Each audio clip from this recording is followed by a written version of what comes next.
We are just one choice away from everything that we want in this life. We are never guaranteed today, so I make every breath my right. We are living on the edge of greatness. How about it? Escape the matrix. Can you taste it? You could be weightless without a spaceship. One chance, one shot, any given time. What you got? I got one mic, one strike. Yo, this ain't a game, this is real life. It's what you make of it. I don't know about you, but I'm gonna make a stake of it. Cause it's rare to see life well done. So you keep on pushing till that blood don't run. The only choice that I'm giving up is to give up. Failure's off the table, not an option in my playbook. Running left, running right, running up the gut. Hail Mary, if I got her, baby, I'ma throw it up. Go for it, even if it's fourth down at 21. On my 21, and I have to carry life deep, they throw church, don't get buried. Hardest thing to do in this life is not worry. Don't go believe in the hype, we all worthy. Just do what you do and do exactly where you're supposed to be. We are just one choice away from everything that we want in this life. We are never guaranteed today, so I make every breath my right. We are living on the edge of greatness. How about it? Escape the matrix. Can you taste it? You could be weightless without a spaceship. 311 said it best. Come original. You ain't gotta be speaking the code. Good morning. We are live right now. Somewhat live. We are live, but not necessarily alive. Yeah, Is that that's deep? that is deep. I feel a little half dead this morning. Yeah, same. I'm trying to share this off of And not in like a cool zombie way. not in a zombie way. Well, that would be like a cool version of half dead. You think being a zombie is cool? They get movies and stuff. Okay. Oh my gosh, have you heard about this new drug?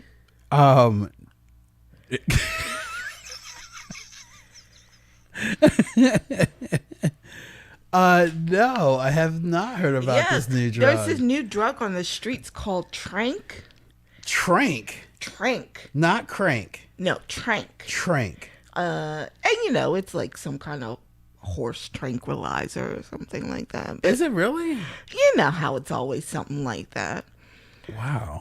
And it turns people into zombies. Not like the kind that like eat flesh or anything, but the kind that are just kind of like, No, I don't know. Yeah. I learned about it on TikTok. Did you see? Were there examples of people on it? Yeah, they're all like kind of bent over and just kind of like. I thought heroin did that. Yeah, they look a little bit like they're on heroin. Okay. Trank. All right, kids. So today is Motivation Monday. Here we are. We're motivating you to take drugs. No, don't take that drug. That's a horrible drug. And also, It also like eats away at people's skin. Yeah, it's a terrible drug. Don't take that one. okay, don't take that drug.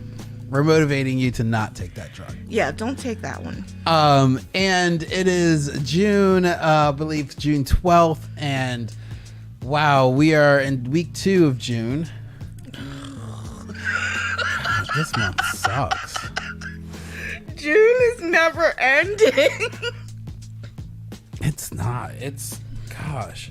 So all the people went out yesterday for DC Pride, or not yesterday, but last weekend, this past weekend. Mm-hmm. So DC Pride, they had a parade on Saturday that was very long. How long was the parade in DC? I don't know. I wasn't there. I remember going to San Francisco Pride, getting there, seeing dykes on bikes, seeing them start dykes on bikes, going somewhere, getting some food, coming back, and it was still dykes on bikes. I was like, damn, it's a long parade. There's still Dykes on Bikes. Were they the same Dykes on Bikes, or were it like that big of a contingent? It was a big contingent of Dykes on Bikes. Just a lot of Dykes on Bikes. Dykes on Bikes. It was a long parade. That's like my goal. You know that, right? I know you want to be a dyke on a bike. I really want to like. My goal was for that to happen when I was 40, but COVID. Mm-hmm. And so like now I'm back on the like, when can I get on the path of getting my motorcycle license, and then only driving it in the Pride Parade.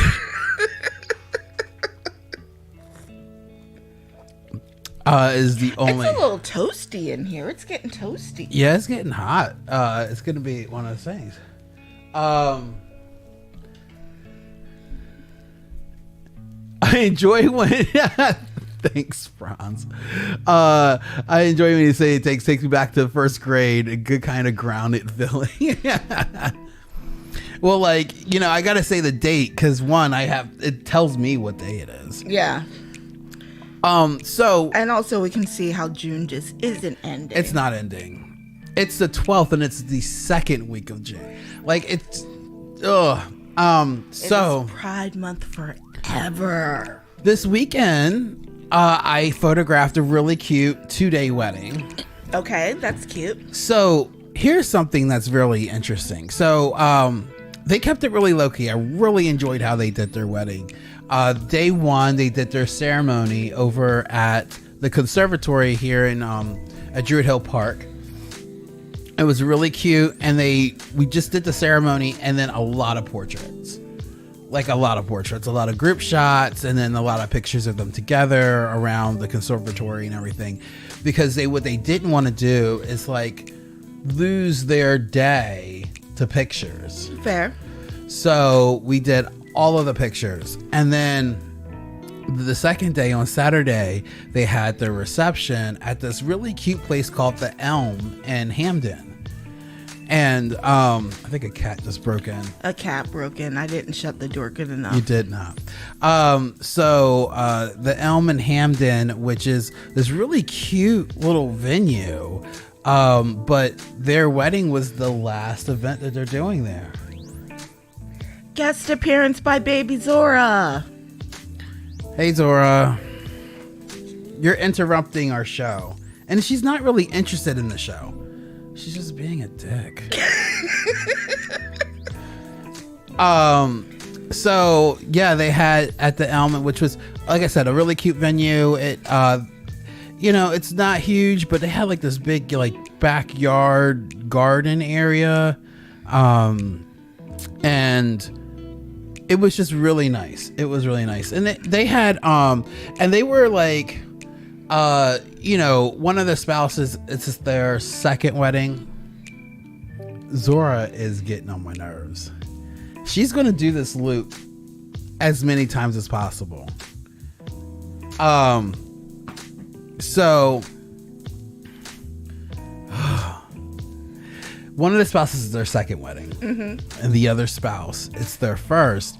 And the spouse that it was their first wedding was just totally not interested in like this whole idea of traditional heteronormity of wedding. It was hilarious. So it was, needless to say, it was probably one of the most low-key weddings I've ever been to. Like, they were just like, at some point they were like, oh shit, we need to do a first dance. And I was like, I went over to them and I was just like, did I miss the toast? Is anybody going to give a toast? They were like, oh my God, you're an angel. Thank you so much for reminding us. We need to do that.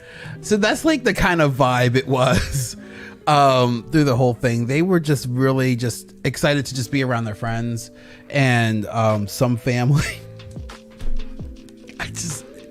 They cracked me up in a way that was just hilarious. But then here's the thing that I realized that I didn't realize that I was like surrounded with in the last couple of months.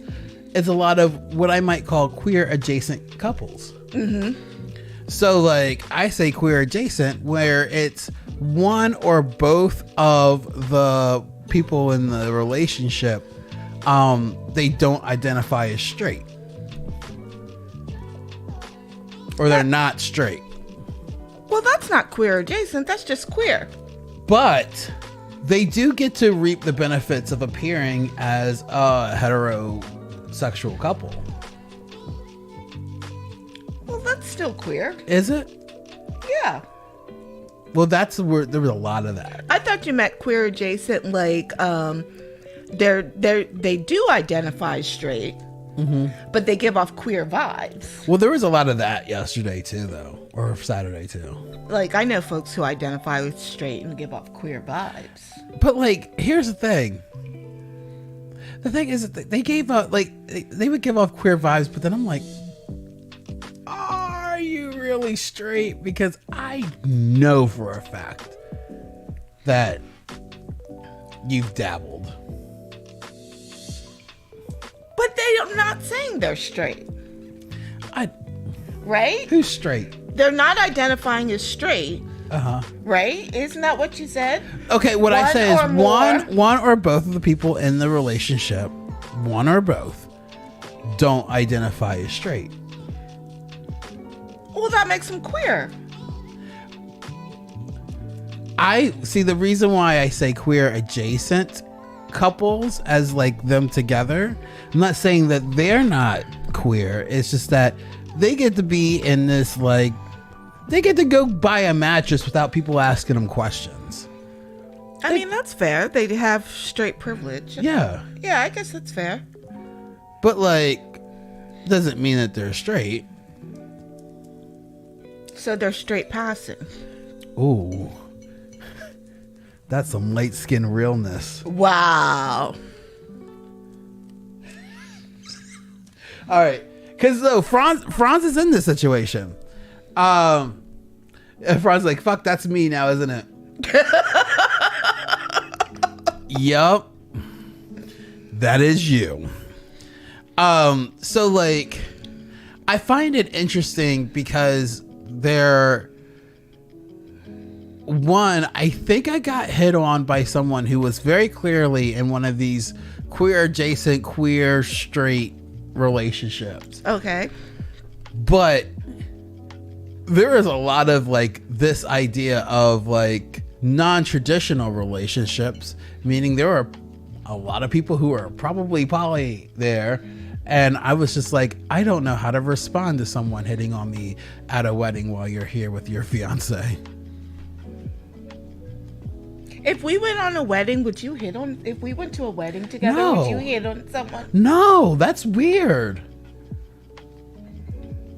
If I'm out with you, especially at a wedding, me and you are at a wedding, we're being all married.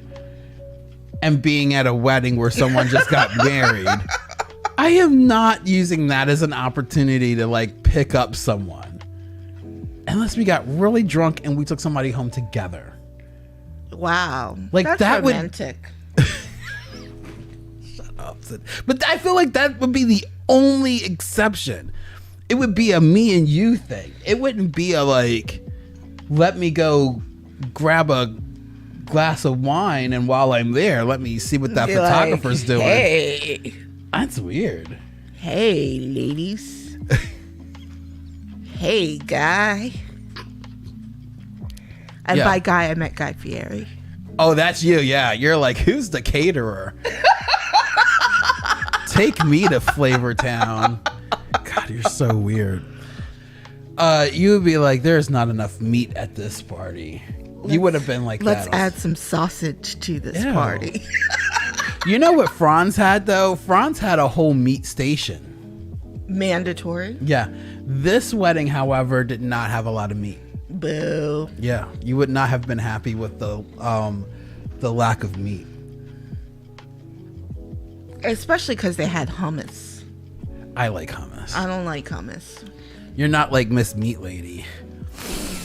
Gross. Stop bringing her up. Stop bringing Where's my beef stick? Gross. Love Miss Meat Lady. If you're not following Miss Meat Lady or Miss Meat Lover on TikTok, you need to do that. That is mandatory. No, you don't.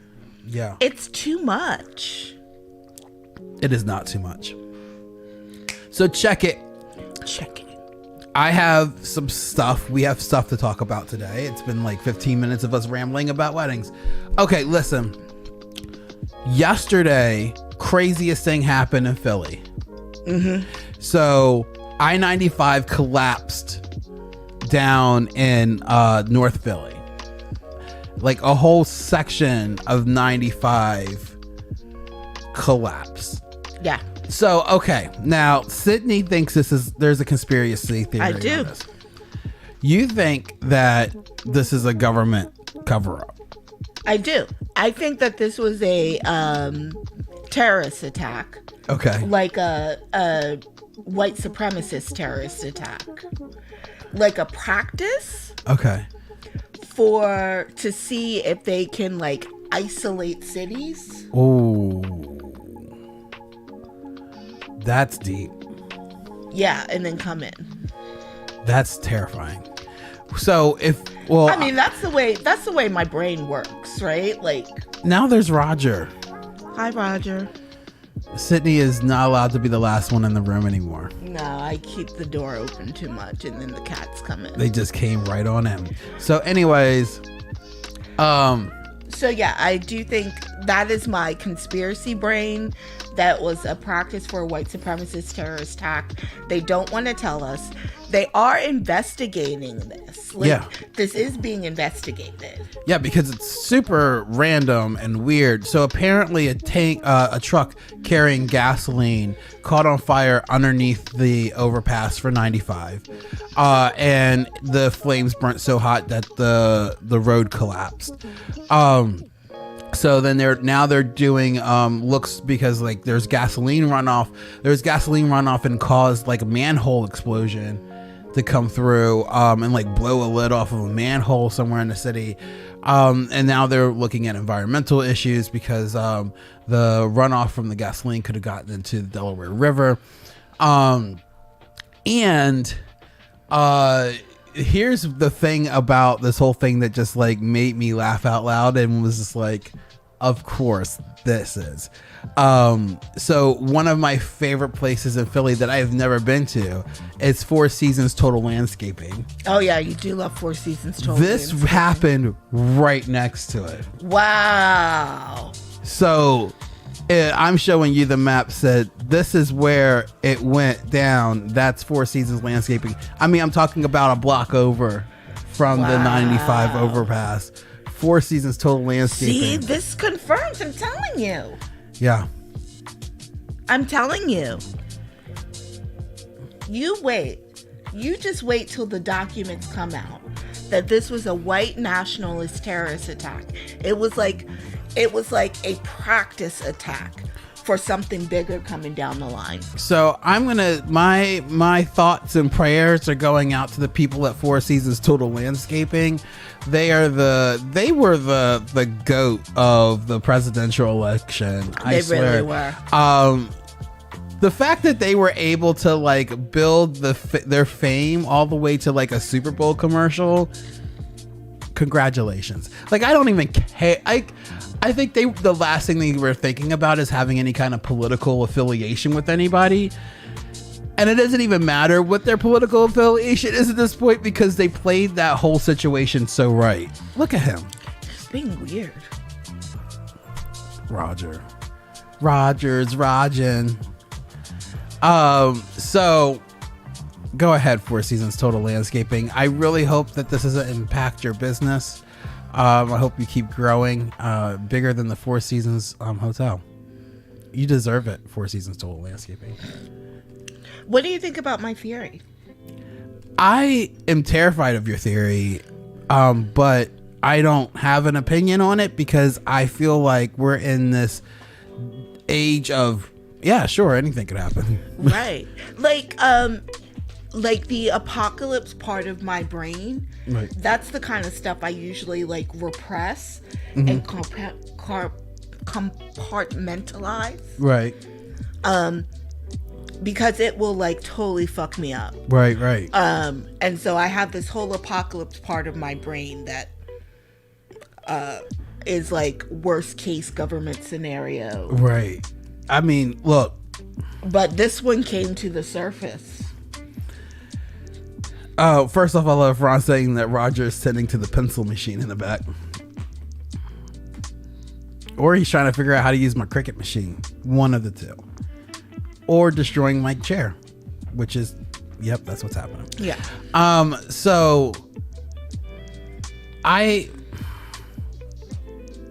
don't know. I can't really subscribe to conspiracy as true or conspiracy or because I just feel like the craziest shit that can happen. Like, who's to say it didn't? Who's to say it wasn't crazy white supremacists? Mm-hmm. And because they are plotting like civil war over this Trump indictment. They really are. These people are super angry. They are just wildly terrified of progression in this country. And I like that they are doing it in this weird way that is like in the name of like patriotism. Yeah. Well, that's always what it is, right? But we do know that like it is actually anti-patriotism. It's actually fascism. But that's the way the Nazis operated, too. Right. So, let's see where things go. Look, I just want to sit down somewhere. I'm just to the point where I just want to sit down somewhere. And if it's going down, just tell me where to go. Like, I don't have it in me anymore. I mean, I agree. Yeah. I was like, look, you want me to cook for you? You want to put me in a corner? You want me to dance for you? I mean, whatever. Give me a job. That's where I'm going to be at during the apocalypse of racial, division. I'm just like, fuck it. Tell me what to do. I make a really good mac and cheese. You do. I do. You make great greens too. Yeah, I'll make some greens. I'll make you some fried chicken. I'll do all the things. Do you want me to don't ask me to mow the lawn or work out in the field or anything. I'm not going to be you got to be the kitchen person. Yeah, I could work in the kitchen or if you want me to like do stuff like this, I can help you with your live broadcasts. Just give me a job. Oh, Franz brought up the van. Was that the van? There was a van during the election over in Memphis that like almost blew up. Wow, Zora. Wow. Get down, Zora. Okay, if you're gonna sit there, you can sit there. Then yeah, that's what I want to do. I want a cushy job. Even if it's slavery, but I just want it to be comfortable. I don't want to do a whole lot of work. I'm light skinned, so I'm in trouble. Yeah, you are. You know how they do the light skins. They will. I'm going to tell you this, Sydney. This is one thing you got to do. You got to protect your vagina. I know, right? Because they really will come for the light skinned vagina. Yeah. And you got to be like, you got to like really unfuck your brain of all of your like feminism and all of that stuff. You be like, look, I'm gay for pay. I really like, I teach this stuff because I want to make money. But if you need me to teach y'all like math, I can. Or English. You want me to teach you like where to put, your semicolons. I mean, I can do that. Yeah. Yeah, that's what you got to do. You got to make yourself useful in a way that's non-threatening. And then you just live your days out. That's the way I would rather. And I know this is probably like the worst thing for a black person to say because, we're supposed to fight and all that stuff. And it's like, look, I'm here for the fight when the fight's happening. But if we're clearly losing, I need to find a place to like land. man, the world is rough. I'm saying that, like, if this is where we're going, if I'm like, oh, this is what's happening here, we're clearly losing, I just want to find a place to land. Like, Why don't we, I mean, to get real morbid, why don't we go back to a plan that I had a long time ago, which is score a bunch of heroin and OD. like mass suicide? Or just the two of us? Just us. Oh, okay, that's fine. Yeah, let's get real high. What's wrong with those two? Or get trank. You get trank. No, because trank makes your skin come off. We'd be like leaning. And we're like, ooh, what is going on over there? Black people and their drugs. And we'll be like, yup. Yep. You made me do this. You did. You made me do this. I mean, I'm just not. I just need to find somewhere to land. Like, if that's where we're going, that's where we're going. Like I said, I'm here for the fight when the fight's happening. Like, I'm like very anti this. I do not want them to win. But I am also the kind of person that needs a contingency plan. What's going to happen if? A lot of black folks are going to Mexico. See? So look, I'm not the only one that's coming up with like where we're going to land. Yeah. Yeah, some people are going to go to Mexico. It's too hot for me down there. What? Yeah, I don't know. It's too hot. I'd rather go to Mexico than Canada. You don't want a nice job? You don't want to get yourself a little... You don't want to make yourself useful around here? No. Shit. You're like, no, we're going to go to... We're either going to OD or go to Mexico. There we go. I mean, it would be the first time. You know, Mexico had a route on the Underground Railroad. A lot of people talk about going north to Canada, but Mexico had a route too. Really? That makes sense. And the U.S. government tried to make Mexico enforce the Fugitive Slave Act. Yeah. And Mexico said no. Yeah, Mexico's like, I don't want it. I don't want anything to do with you. Mexico and the United States has had a very interesting relationship with one another. And that is something I actually want to learn more about, is that relationship, because there was something else. I read something else about this relationship with Mexico that, Jesus, I need to find it. We'll have that conversation one day, because it is a very fascinating relationship. You know, between the North America Free Trade Agreement and issues with immigration and all of that stuff, because we don't have the same weird relationship with Canada as we do with Mexico, obviously. If someone from Canada wants to come here and move for work, it's fine. And there's, for example, I think Erica works for a Canadian business. I'm not 100% sure, but like, people work for businesses in Canada and America, and like, tax laws are very easy to navigate.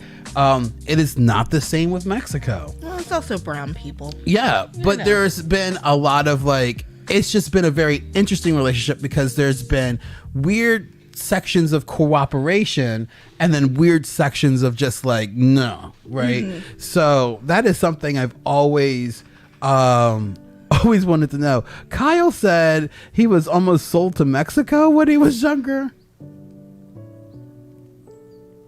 So Kyle gets the Space Ghost Coast to Coast blink. Blink. What? So okay. I forgot. Oh, speaking of Mexico, and this is totally not to be like throwing things into like it's a weird segue. So I watched something on Hulu last week. And it is the story of, this is the, I'm mixing in the snacks and what are we watching segment. Oh, okay. So the story of Flaming Hot Cheetos is on Hulu right now. I didn't know there was a story of Flaming Hot Cheetos. Neither did I. Like, particularly enough to make a whole Hulu special. It was actually not horrible. It was a really good little movie. It actually made me tear up a little bit. Wow, you got teared up about Flaming Hot Cheetos. Yes. So, there's a guy who worked in the Frito-Lay plant in California. And this guy, like, he didn't graduate from high school. He told his like background was that he was a little Mexican kid growing up in California, and he was doing really well in school until one day, his mom was giving him burritos for lunch, and the white kids made fun of him until he convinced one of the kids to try it, and they loved it. Yeah, of course. So he was bringing burritos to school and selling them. And he made himself a good little wad of cash doing this. So he goes to the store and he tries to buy himself some candy. And the store clerk was just like, "Do you even have money?" And so when he showed the clerk that he had some money, he didn't just show him like $1. He showed him the wad of cash he had. They assumed that he stole it. And it kind of sent him on a path of like, if you're going to treat me like a criminal, I'm going to be one. So he sold drugs and got into a lot of trouble. And then he almost got put in jail. And his girlfriend and now wife at this point was pregnant. She was just like, "You need to change. Like, we're about to have a child." So he went out trying to find work. And because he could barely read and and his appearance and all of that stuff, no one would hire him. He could not find a job until his friend who worked at the Frito-Lay plant said, "Hey, I could get you in." And he started off he worked as a janitor. He worked as a janitor at the Frito-Lay plant for like 15 years. They never promoted him. Wow. Until Frito-Lay almost went under in the 90s. So in the 90s, Frito-Lay was on the brink of being done. Like, they were closing plants. They were, and I don't know what was happening around that time. I think that was around the time where, remember, fat-free chips were coming out and everybody was pooping their pants? Yeah. I used to love those during the diet years. Yeah. But that's like that time period. So people weren't buying chips. Yeah. So Frito-Lay almost went under. And he was like, "I can't lose this job." He's got 2 kids at home and a wife, and they are struggling. And this is like the recession era too. And like they couldn't get any like assistance or anything. They were just really, really struggling. Because one of the things that happened during the Reagan era is that the recession hit, and if you had money, you were good. If you didn't have money, you were shit out of luck.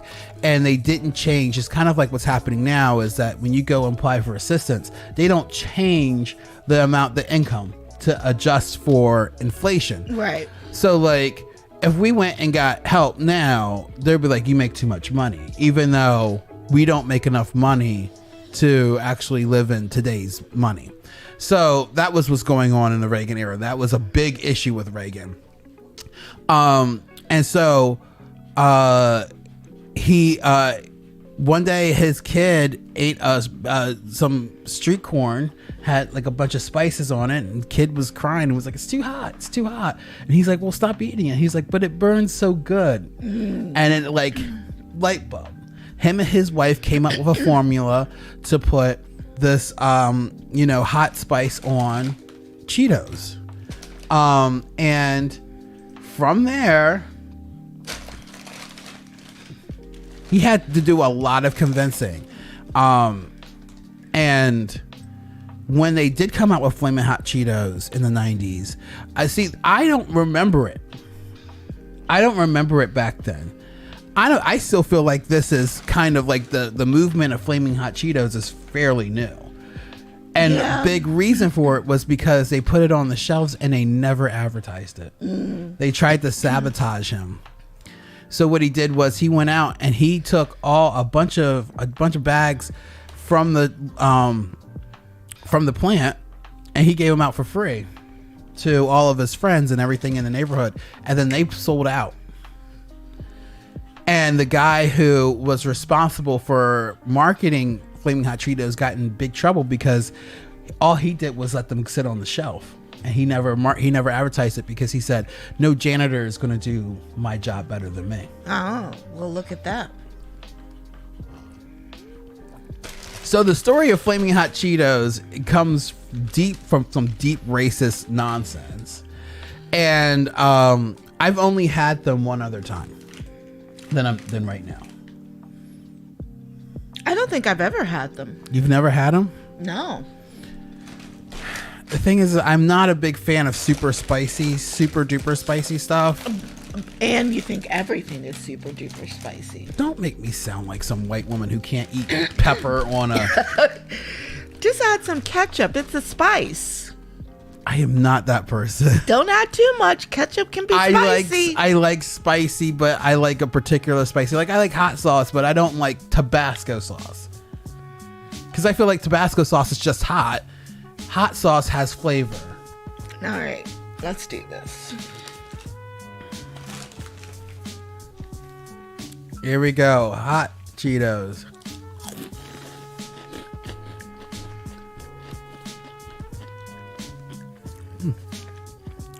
That's pretty good.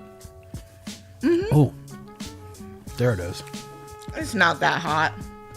It's got a little kick in the back of my throat. Yeah, the back of the throat kick happens. I find it pleasant. Wow. That's why I think more people are into BDSM than they want to believe that they are. Oh yeah, that hurts so good.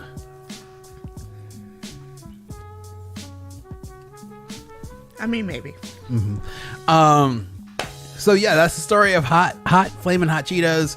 So if you haven't watched this show, watch it on Hulu. It is streaming now. There's a couple shows I'm interested in, but I don't think you would be. Okay. One is the documentary about the Duggar family. Oh, I'm interested in 19 kids and counting. Yeah, I'm interested in that. You are? Yeah. Because it's white nonsense? Yes. I mean, it's some deep white nonsense. I'm into that. That I'm into. Because why you got 20 kids? 20 plus kids. God. Why you got all God told them. Absolutely not. First off, God bless that woman's vagina. That's what God needs to be blessing. Wow.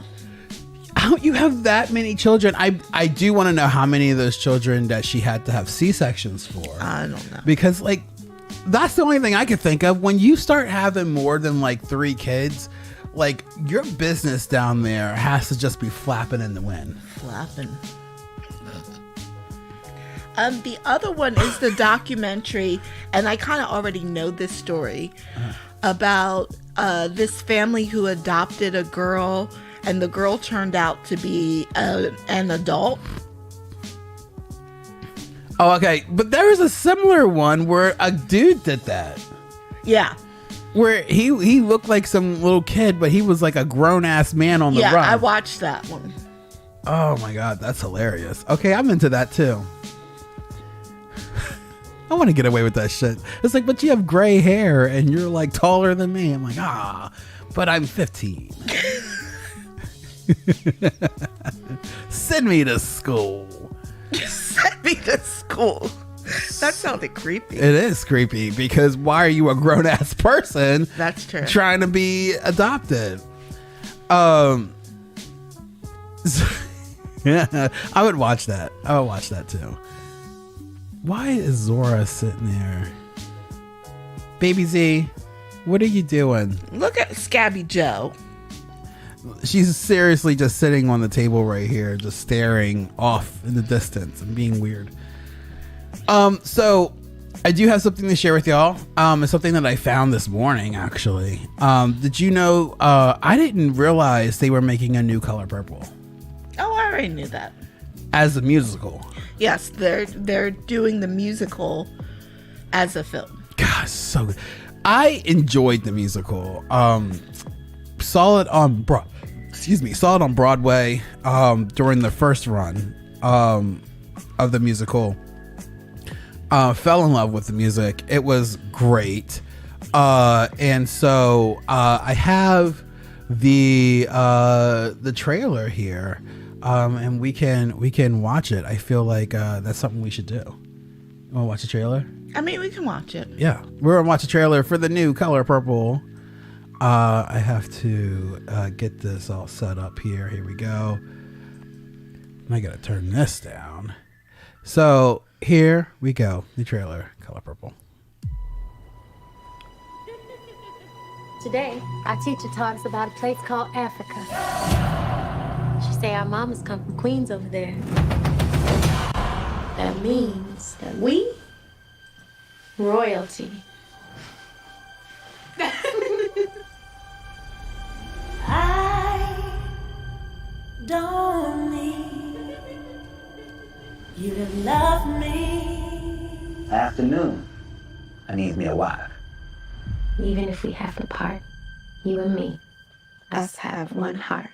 I don't need. Get off my land! You. I rat you every day! Daddy! Nothing but death can keep me from it.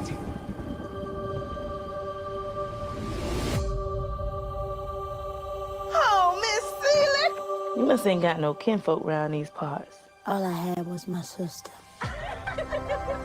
She was the only one ever loved me. I'm gonna hold my head up. I'm gonna put my shoulders back. It's time for you to see the world. There's gonna be some changes made. Put it on. This ain't me. Hush. We need to look like we belong. Let's see this smile and color. Sweet and loving God. Showing my heart to the folks that I'm close to. Now we're talking.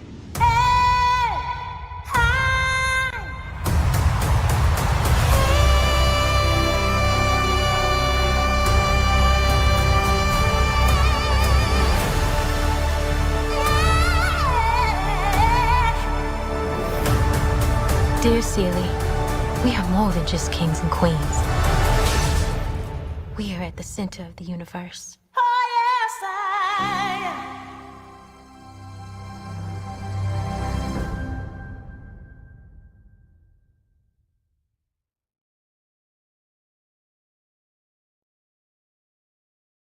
I'm telling you that. Well, that's what we're doing on Christmas. So I have a couple questions.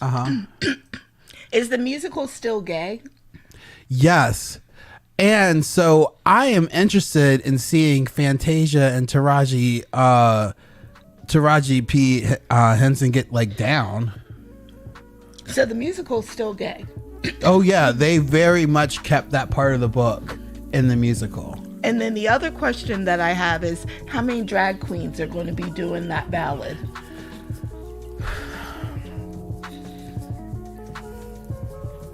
I mean, we know Yvonne will.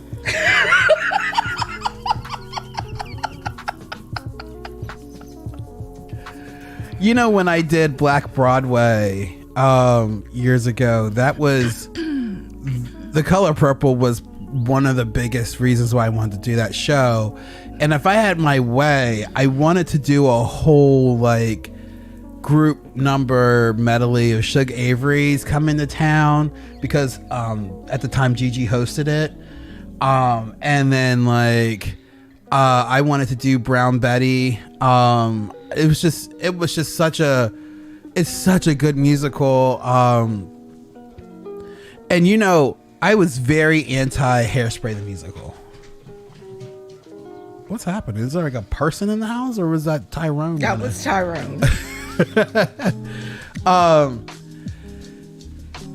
So I was very anti Hairspray the musical.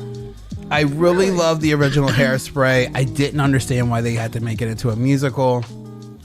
And I still don't really love the musical Hairspray. I enjoy it, all right. You know, it's... I wish I had... Maybe if I had saw it on stage first instead of the movie. Mm-hmm. Because, like, John Travolta as, like, Edna Turnblad just turns my stomach. You know, my dad took me to see the original Hairspray in theaters but we actually like movie hopped. Uh-huh. And I don't remember the first movie that we saw in the theater before we hopped To see Hairspray? to see Hairspray. So you're telling me that you ripped John Waters off of like $5 back then? Of like $5, yeah. Wow. That's my claim to fame. That's your claim to fame. So stupid. You know who's met John Waters multiple times? Linda. I'm not surprised. And the only reason why Linda even went, Linda is my college friend. She hosted a show. We co-hosted. Yeah, yeah. The only reason why Linda even went to UMBC was because of John Waters. Wow. That's why she applied and got into UMBC. Wow. Because of John Waters. Because of John Waters. I mean, he's a weird dude. He is super weird. And I ripped him off for $5. You did. You I've got only my met him $5. once. But yeah, the Hairspray, the musical, not my favorite, but the Color Purple musical was just so good. Such a great addition to like the book and the movie. And a great like because I think what I liked about it is that they still kept it in the same wavelength. They didn't really like, I feel like what they did with Hairspray was and especially because it's such a Baltimore film, is that like they tried to recreate that ideal of Baltimore with a lot of people who aren't from Baltimore. Okay. And that kind of just made it not feel genuine. Okay. But like with the Color Purple, like it's kind of, I think it's even easier to kind of like, because there is an understanding of what this story is, and I think every black person with Southern roots has a connection with this story, and I think that makes it a little bit easier because it's not as specific to like a town. Like, I mean, like if the Color Purple was like, this is about Atlanta, and then a bunch of people who aren't from Atlanta tried to recreate what Atlanta is, like that's weird. Okay, that's fair. But like, since this is like such a very, this is a story that a lot of families that have Southern roots heard. Like I heard about how times were during like the early 1900s from my grandparents. You know, there's an understanding and connection to this story that I've heard from my family. And I think that like anybody who has that connection can bring something to, you know, the story. And the music was just perfect. Like very gospel, like very Southern, very soulful music. And it's just so fucking good. I think Fantasia as Celie, like grown Celie, is a perfect choice. My grandma took me to see The Color Purple in theaters. Oh God, that's hard. I was very, very, very, very young. Oh, so you didn't really have... I didn't really... You don't understand, yeah. I didn't really understand or didn't really remember it. But grandma wanted to see it, you know. Yeah. And so she took me to go see it. And all I really remember is that she like had a lot of snacks for me. That's funny. Keep me quiet so she could watch her movie. Right. Up at Reisterstown. Reisterstown used to have a movie theater. Oh, really? Yeah. My grandfather did not like The Color Purple because he didn't like when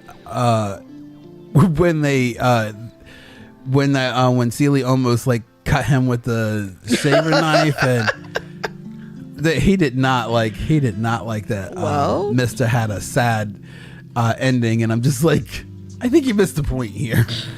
But that's what a dude felt. Well, a lot of black men didn't like The Color Purple. It was too feminist. Like protested it. Yeah. Yeah, it was a very feminist movie to black men. This whole idea of we're not all like this. I'm like, but you were at some point. If you weren't, your daddy was. Word. And if your daddy wasn't, your granddaddy was. Like, that is Mr. and the way men treated women in that time period was very on point. Like selling off and marrying off their kids. The sharecropping aspect of it. Mr. is a sharecropper. And like the parts where what's her name?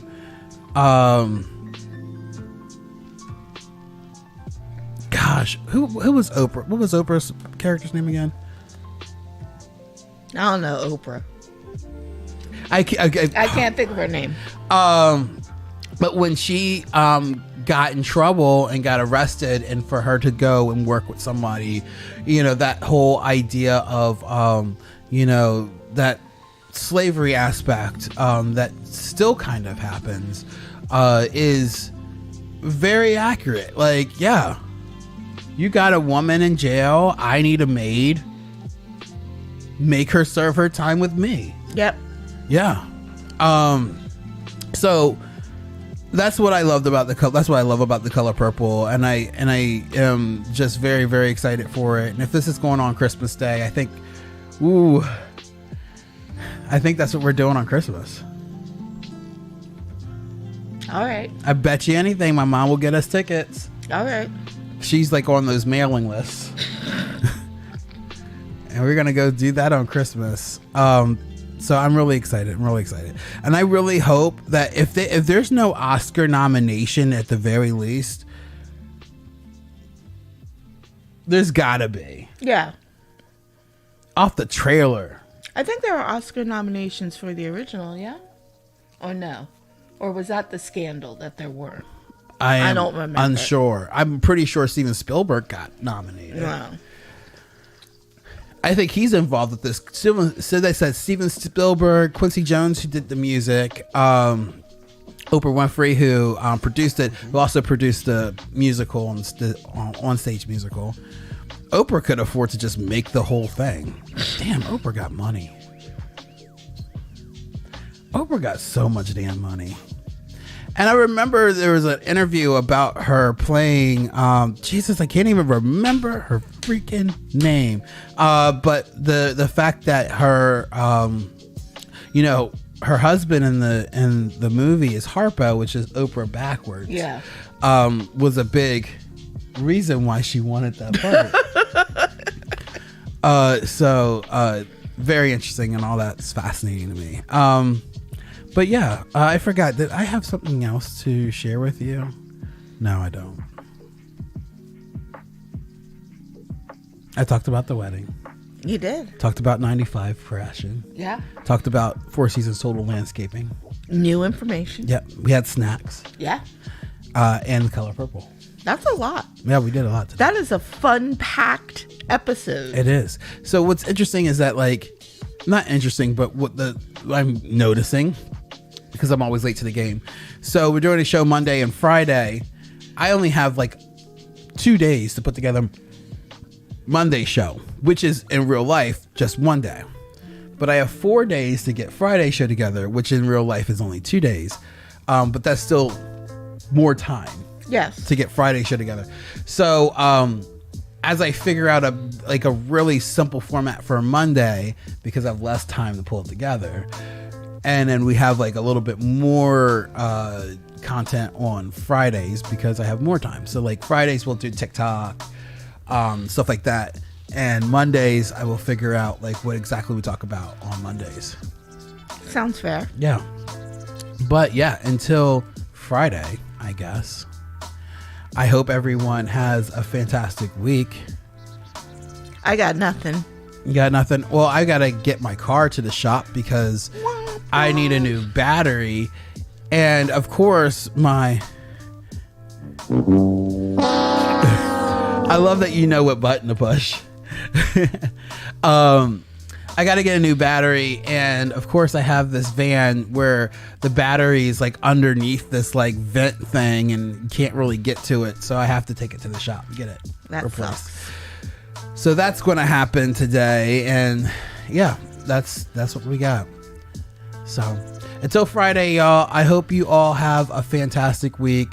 Take care, and we will see you next time. Bye. Bye.